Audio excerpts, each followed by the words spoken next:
Since we have the wind pushing us from the bow back, we're gonna use a stern spring line to go out.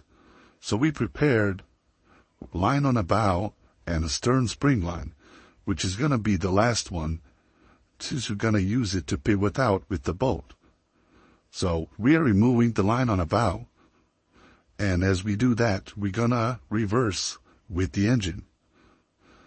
As we reverse, make sure the fenders are in a good place.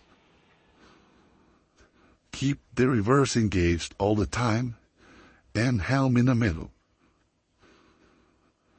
Now be patient and wait for a best angle for the boat to get out.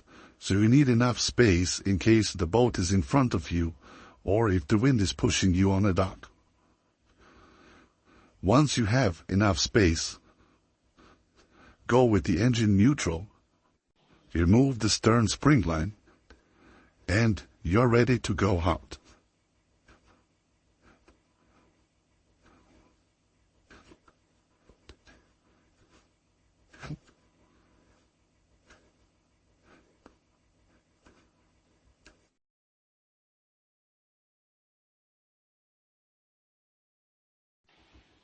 We are now neutral.